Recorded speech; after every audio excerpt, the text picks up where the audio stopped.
வீட்டில் பார்க்குற எல்லா உறவுகளுக்கும் ஹாய். ஸோ எல்லோரும் எப்படி இருக்கீங்க? நான் ரொம்ப ரொம்ப நல்லா இருக்கேன், ஹாப்பியாக இருக்கேன். நீங்களும் ஹாப்பியாக இருங்க. எப்பவுமே பாசிட்டிவாக இருந்தீங்கனாலே நிச்சயமாக உங்களுக்கு லைஃப் சூப்பராக அமையும்.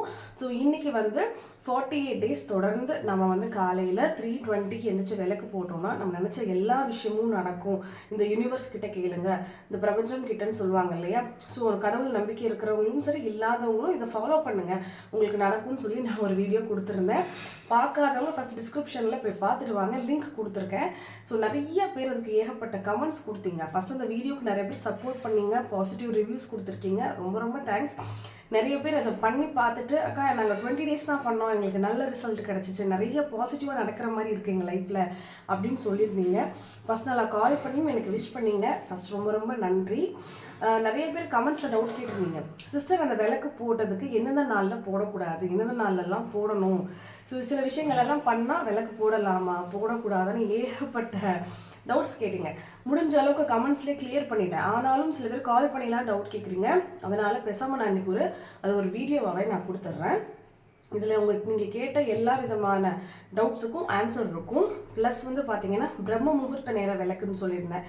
அதாவது 4:30 to 5:30 நம்ம வந்து விளக்கு போடலாம். 3:30 to 5:30 பிரம்ம முகூர்த்த நேரம். ஸோ அதில் வந்து நம்ம எந்திரிச்சு காலையில் விளக்கு போட்டோம்னா அது ரொம்ப ரொம்ப நல்லதுன்னு சொல்லியிருந்தேன். ஸோ அதுலேயும் நிறைய பேர் டவுட் கேட்டிருந்தீங்க.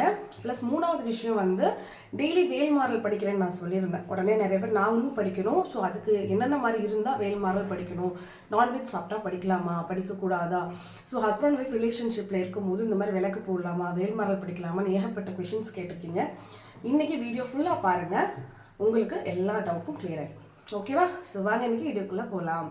ஸோ ஃபஸ்ட்டு வந்து இந்த மாதிரி விளக்கு போடுறது வேல்மாறல் படித்தா லைஃப் மாறுமா நிறைய பேர் டவுட் இருந்துச்சுன்னா நிச்சயமாகவே லைஃப் மாறும். ஸோ நான்லாம் காலையில் பிரம்ம முகூர்த்த நேரத்தில் வந்து விளக்கு போட்டு தான் நிறைய விஷயங்கள் என்னோடய லைஃப்பில் வந்து எனக்கு வந்து நினச்ச விஷயங்கள் எல்லாம் நடந்துச்சு. ஓகேவா? ஸோ அதுக்கப்புறம் தான் 3:20 எந்திரிச்சு இந்த விளக்கு போட ஆரம்பித்தேன். இப்போ வேல்மாறலும் நான் கண்டிப்பாக படிக்க ஆரம்பிச்சிருக்கேன். ஸோ படிக்க படிக்க நிறைய விஷயங்கள் எனக்கு நல்லது தான் நடக்குது. ஸோ நம்பிக்கை இருக்கிறவங்க பண்ணுங்கள். ஸோ வாங்க டவுட்ஸ்குள்ளே போயிடலாம். ஸோ முதல் விஷயம் வந்து காலையில் 3:20 எந்திரிச்சு விளக்கு போடுறோம் இல்லையா? அதில் நிறைய பேர் கேட்குறது, சிஸ்டர் நாங்கள் நான்வெஜ் சாப்பிட்டா காலையில் எந்திரிச்சு நாங்கள் விளக்கு போடலாமான்னு கேட்டிங்க. எப்பயுமே நீங்கள் ஒரு கோயிலுக்கு போகிறீங்கன்னு வச்சுக்கோங்களேன், அப்போ நம்ம இப்போது நான்வெஜ்ஜை சாப்பிட்டுட்டு அப்படியே கோயிலுக்கு போக மாட்டோம். ஸோ கண்டிப்பாக தலை குளிச்சுட்டு தான் நம்ம என்ன பண்ணுவோம், கோயிலுக்கு போவோம். ஸோ டெய்லி நம்ம நான்வெஜ் சாப்பிட போகிறது இல்லை. சப்போஸ் வாரத்தில் 1 நாள் 2 நாள் நான்வெஜ் சாப்பிட்றீங்க அப்படின்னா 3:20 அடுத்த நாள் காலையில் வந்துடும். ஸோ காலங்காத்தால் ஒரு 3 மணிக்கு வந்து எந்திரிச்சிக்கோங்க. டக்குன்னு ஒரு வாட்டர் ஹீட் பண்ணிவிட்டு 2 பூனி ஊற்றிடுங்க.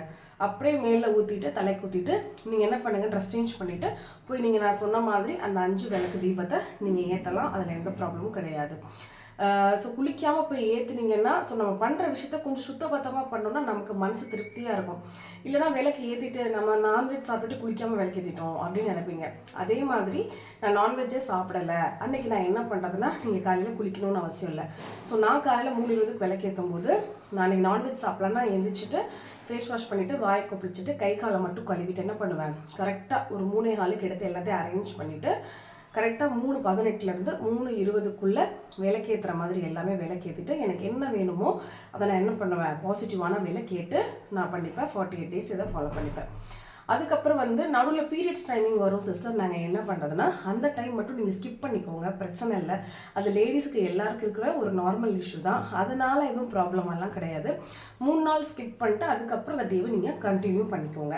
அதுக்கப்புறம் நிறைய பேர் கேட்குறது, நாங்கள் ஹஸ்பண்ட் அண்ட் ஒய்ஃப் ரிலேஷன்ஷிப்பில் இருக்கிறோம், அப்போ காலையில் எழுந்திரிச்சு நாங்கள் போடலாமான்னா, தயவு செஞ்சு நீங்கள் ஹஸ்பண்ட் ஒய்ஃப் ரிலேஷன்ஷிப்பில் இருந்தாலும் நான்வெஜ் சாப்பிட்டாலும் நீங்கள் காலையில் தயவு செஞ்சு குளிச்சுடுங்க, பெட்டர். குளிச்சுட்டு நீங்கள் வந்து 3 மணிக்கு 3:15 எல்லாத்தையும் அரேஞ்ச் பண்ணி விளக்கு போட்டுருங்க. இப்போது இந்த டவுட்ஸ் எல்லாம் உங்களுக்கு கிளியராக இருக்கும்னு நினைக்கிறேன்.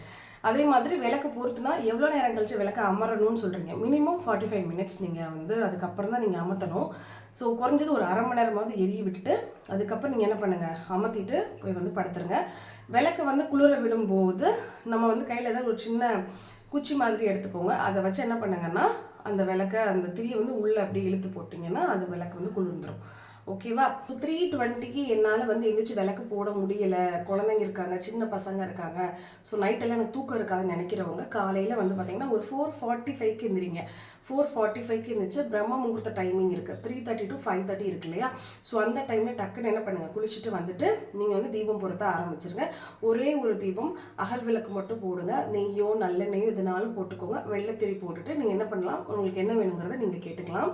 மேக்ஸிமம் டைம் 5:30க்குள்ளே என்ன பண்ணணும், நீங்கள் கேட்டுக்கணும். ஸோ இதுக்கும் வந்து அதே மாதிரி தான். பீரியட் ஸ்டேட்டில் வந்து நீங்கள் பொறுத்தணும்னு அவசியம் கிடையாது. ஹஸ்பண்ட் ஒய்ஃப் ரிலேஷன்ஷிப்பில் இருந்தாலும் நான்வெஜ் சாப்பிட்டாலும் தலை குளிச்சுட்டு நீங்கள் என்ன பண்ணலான்னா இந்த ப்ரொசீஜர்லாம் நீங்கள் ஃபாலோ பண்ணிக்கோங்க. அதே மாதிரி இந்த 3:20யும் சரி, எந்திரிச்சு நீங்கள் விளக்கு போடுறதும் சரி, பிரம்ம முகூர்த்தத்தில் விளக்கு போடுறதும் 48 நாள் தான் பண்ணணும்னு கிடையாது. நீங்கள் எத்தனை நாள்னாலும் லைஃப் லாங் கூட என்ன பண்ணலான்னா இது நீங்கள் அப்படியே ஃபாலோ பண்ணிக்கலாம், ப்ராப்ளம் இல்லை.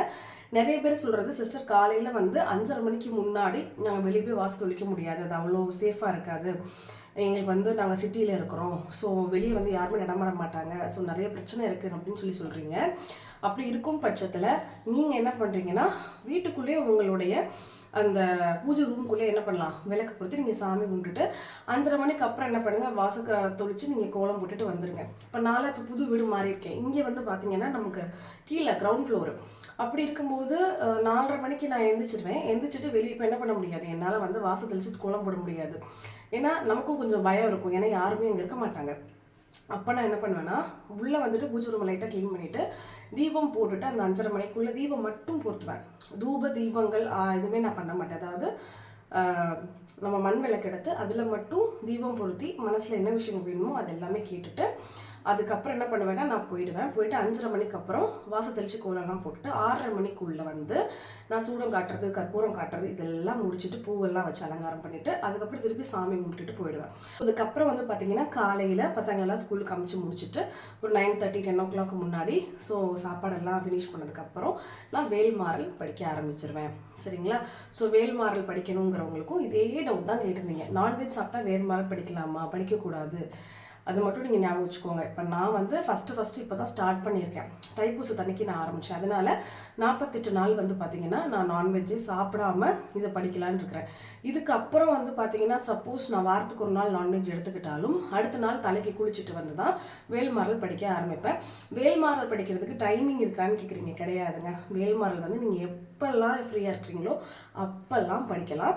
ஆனால் நீங்கள் எந்த ஒரு மந்திரம் படிக்கிறீங்கனாலும் சரி, ஏதாவது ஒரு விஷயத்தை சேட் பண்ணிக்கிட்டே இருக்கிறீங்க, ஏதாவது ஒரு புக்கை வந்து பாராயணம் பண்ணுறீங்கனாலும் சரி, தனியாக உட்காந்து உங்களோட கவனம் சிதறாமல் அந்த விஷயத்தை வந்து எதுக்காக நம்ம படிக்கிறோமோ அதை நினச்சி படிச்சிங்கன்னா கண்டிப்பாக உங்களுக்கு என்ன விஷயமோ நடக்கும். அதில் எந்த டவுட்ஸும் கிடையாது. ஓகேவா?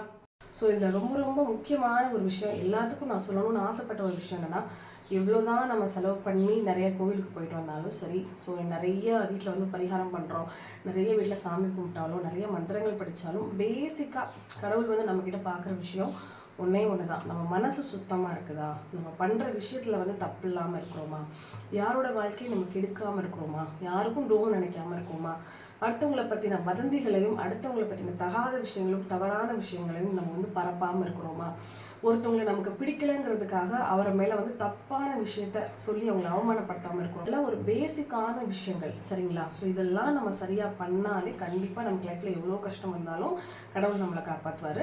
அது போக இந்த மாதிரி வீட்டில் தீபம் ஏற்றுறது, நீங்கள் கோயிலுக்கு போயிட்டு வர்றது, இந்த மாதிரி விஷயங்களெல்லாம் பாராயணம் பண்ணுறது, இதெல்லாம் பண்ணிங்கன்னா இன்னும் நிறைய விஷயம் உங்கள் லைஃப்பில் பெஸ்ட்டாக நடக்கும். அதுதான் நான் நம்புகிறேன்.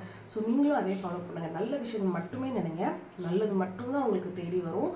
தப்பான விஷயத்த நீங்கள் வந்து நினச்சிங்கனாலே நிச்சயமாக அதுதான் உங்களுக்கு ஃபஸ்ட்டு வரும். ஓகேவா? ஸோ நாளைக்கு சூப்பரான ஒரு வீடியோவில் வந்து நான் உங்களை மீட் பண்ணுறேன். ஸோ மறக்காமல் நம்மளுடைய சேனலை லைக் பண்ணுங்கள், ஷேர் பண்ணுங்கள், கமெண்ட்டும் பண்ணுங்கள். ஓகே?